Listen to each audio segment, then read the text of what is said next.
Design trends change, fashion changes, devices change, even the way that we consume media changes. But there is one timeless fundamental of elevated, elegant design that is still massively neglected and underestimated. And it's one of the most powerful ways to make sure that your design never goes out of fashion.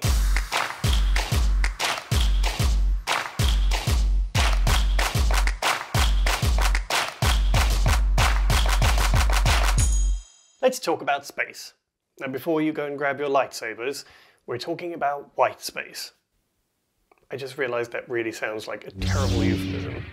Anyway, white space or negative space, or as I sometimes refer to it, breathing room, is an essential element of all really good design.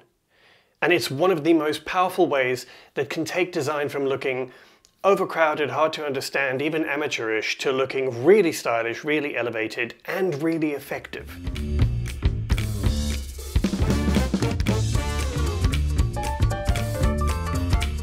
So first things first, when we talk about white space, we're not necessarily talking about the color white, although of course it can be. We're talking about the empty space within your design, so around and between elements of your design. That kind of white space gives your eyes somewhere to rest when they're looking at a design, and that's what I often refer to as breathing room. Now, that breathing room is really effective in a design in not just showing people the relationship between different elements of your design, but it also guides them to where the most important information is and the order that they should read it in. Scientifically speaking, it helps prevent what they call cognitive overwhelm. And that's what happens when your brain basically doesn't know which information to read first, or in what order, or what to look at. And so essentially it just kind of shuts down and doesn't really take in the information. Now, of course, one of the biggest myths about white space is that it is just about the aesthetic. It's about it looking good. But actually, it's far more important than that.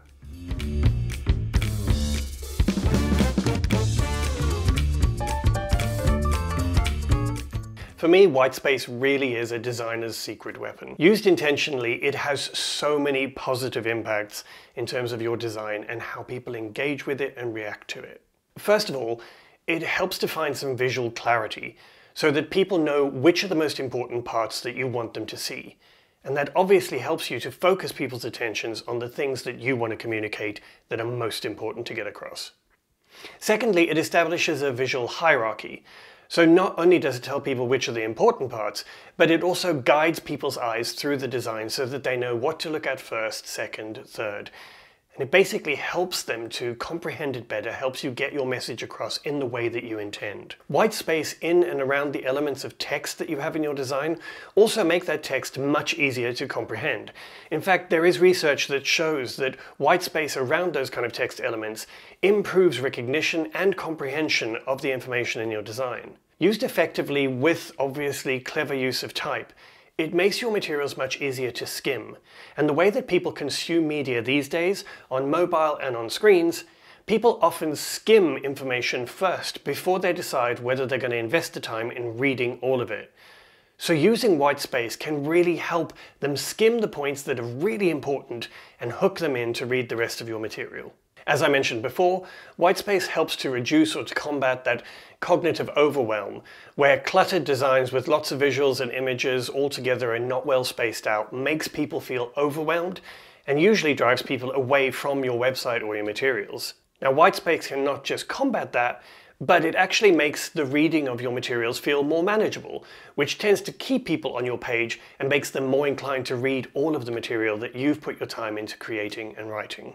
And from an aesthetic point of view, designs that have a liberal use of white space tend to be seen as more elevated, more elegant, and more sophisticated. If you have a look at a lot of luxury brands, it's one of the things they do really well. There is a confidence in the way that they use white space, and it feels like that elevates the design.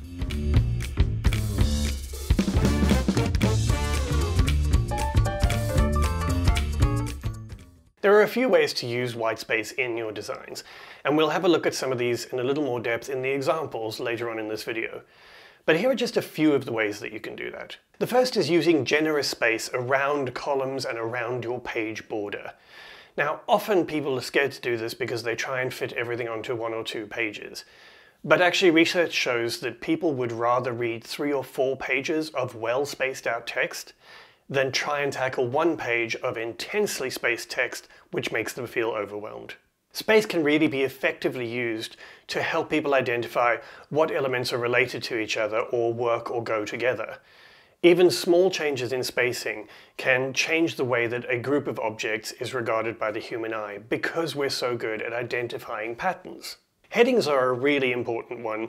A lot of people don't leave enough space above or below their heading to have the impact of that text really work. And another place is the padding around elements within a box or within a card. This makes a huge difference, and people often crowd the text towards the edge of those kind of elements, and that tends to start making it look not just overwhelming, but really amateurish. And lastly, of course, we all have this inclination to fill space with elements or photographs or images. And one of the things that designers use really well is space between elements that feels like it should have something in, but doesn't, because it allows that single image or single element to take up the space. Ironically, the more space you have around an element, the more your attention is drawn to that element, even if it's very small, in amongst that white space. Before we go any further, I just wanted to ask you if you could do me a huge favor. If you find this video interesting, I would really appreciate it if you would like and subscribe to the YouTube channel, and more importantly, I'd really appreciate it if you would sign up for my email newsletter called Meaningful Creations. I talk about design tips like this and share design inspiration and my own personal experiences in that newsletter once a week, and it's designed for people like you. So please go to the link that's on the screen right now or in the description below the video and sign up for that newsletter if you find this video helpful.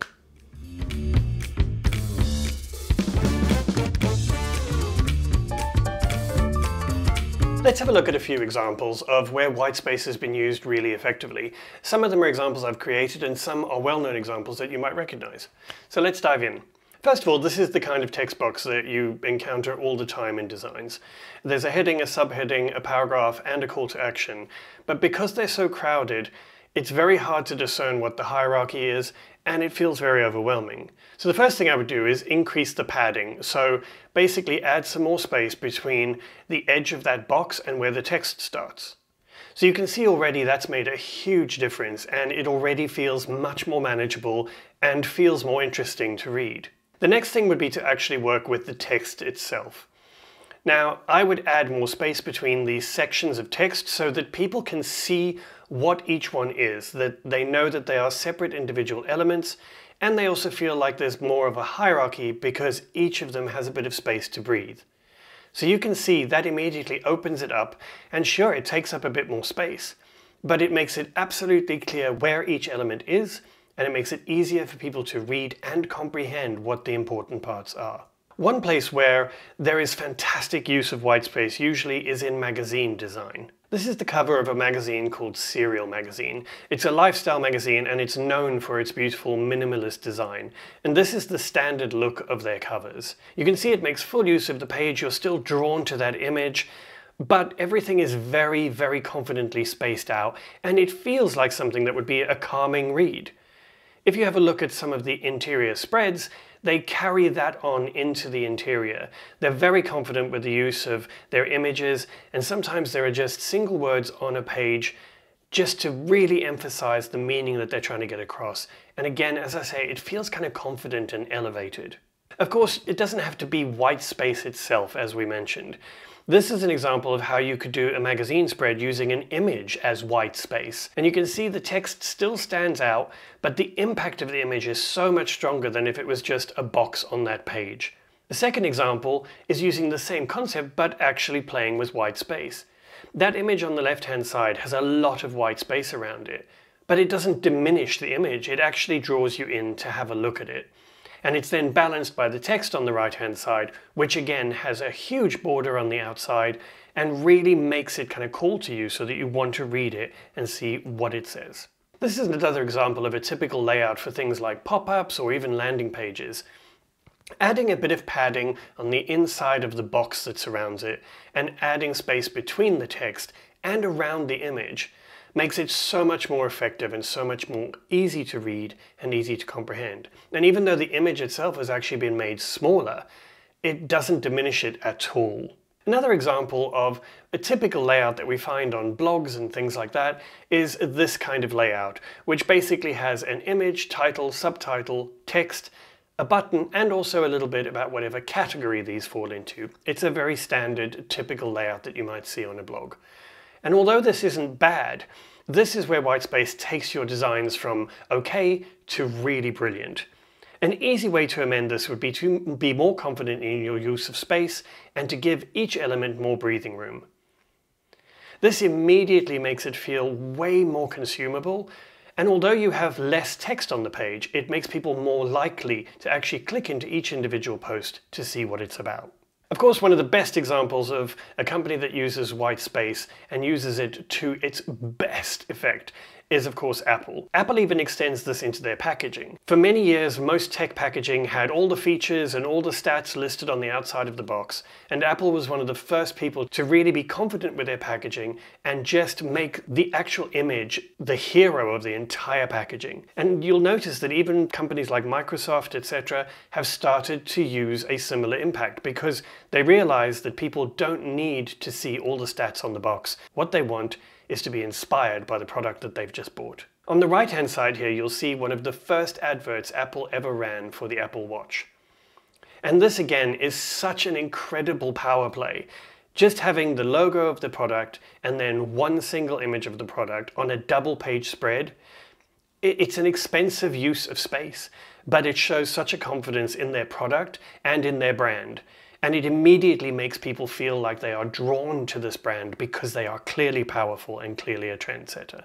Another brand that's used Whitespace so well for many, many years is Nike. And of course, it all goes back to their Just Do It campaign, where they created posters with nothing other than their swoosh and the words Just Do It on. The original posters didn't even have Nike on it. And they were so confident that this would carry and people would recognize it that they didn't need to. Again, it's such a power move and it really has huge impact and it really shows a confidence in what they're doing. One of the other places where spacing is incredibly important is in mobile optimized apps and websites. So this is again an example of a design that's not bad, but this is where spacing can elevate it just to the next level. Just by adding in some spacing around elements and around text, suddenly the app feels so much airier, so much easier to use, and you don't feel overwhelmed by the amount of information or by what's going on the page.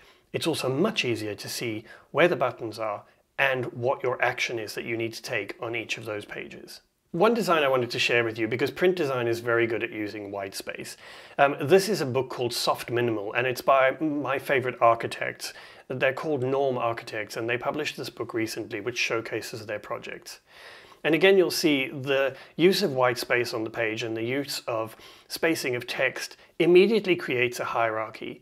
You know exactly which of those text elements you need to read first, which you need to read second, and which one is there purely as a branding element. And then of course it's got the images in there, so they don't have huge amounts of space around them. But because they are structured in a group like that, you understand that those are pages within this book, and immediately it also shows you what's inside. So it's a very clever way of giving people a sneak of what's there without having to have huge images on your page. Inside they've done the same, where they've used a very minimalist spacing of text, as you can see on the right hand side, very bravely using the top and the bottom of the page and only the right of the page. But that's intelligently used because they know that people tend to browse through books by holding it and paging, and you will see the right hand side of the page more. On the left hand side here you can see how they haven't just done single page spreads, they've also had pages where they've had multiple images, but again just very carefully spaced to make sure that it's a group because it's the same project they're talking about, but with enough space on the outside to make them still feel like there's a lot of breathing room and they don't feel too crowded or too busy. Another example that I really wanted to talk through is the New Yorker. Now the reason I wanted to share this is because often with editorial things and blogs, you need to have a lot on the page because you want to give people an insight into everything that's there, and you also want to provide a lot of different elements for people to attract a different range of audiences. Now, you can still do that by using whitespace cleverly. In this example of a grab from the New Yorker homepage, you can see even on the top bar, it's no coincidence that the spacing on the left and right of the logo is left open, apart from the essentials for logging in and subscribing. The menu is on the next line, and you'll see that there's even spacing between each of those menu items as well. The next thing you see is again just a single element that's on its own, because that's where they ask you to subscribe. Even in the next section where you've got multiple articles and headlines, all of these things have spacing around them. It's obviously much smaller than the stuff we've been talking about up till now, but it's very intentionally spaced. So like I say, it doesn't eliminate the ability for you to have lots of information on the page, but it needs to be done intelligently and intentionally. The last thing I wanted to show you is an example of how I would improve something really simple like a flyer. So this is just taking a very basic layout of a headline, some text, a logo, and an image. And I've literally created this in 5 minutes based on the idea of this video. It has all the information you need on it. You can see that it's from Created by Wayne and it's got an image to attract attention. So there's nothing wrong with it per se. However, just spacing it out cleverly changes the entire perspective and elevates the whole design without losing the impact. And even by making the text smaller, it doesn't make it any harder to read, and it doesn't lose any of the message. And actually, one of the things that's kind of key with this design is that sometimes white space is most effective because of where you don't leave space. So the fact that the image in the bottom right is now extending off the page is actually really important to the design. It isn't necessarily better or worse than just having the image or the whole image on the page, but it does intrigue you and it does feel like you've almost captured a moment. And that's what I wanted to go with this. So that's a very short overview of whitespace, but hopefully you can see how effective it can be and how much it can help your design and elevate your design. One of the things that of course is really important with any kind of design is that you learn about the rules within design so that you can get better at breaking them and using them effectively. So keep practicing and making sure that you leave white space. More white space is far preferable to too little white space. The other thing I would suggest is to really look at examples of existing uses of white space. Use Pinterest, use Instagram, and have a look at successful designs and look at the white space that professional designers use, particularly for luxury and elevated brands. It shows an elegance and it shows a real confidence in the material that you're presenting when you don't feel like you need to fill the page. I hope this was helpful, folks. Thanks again. Please subscribe to the channel and please subscribe to the newsletter, and I will see you soon. Have a fabulous week.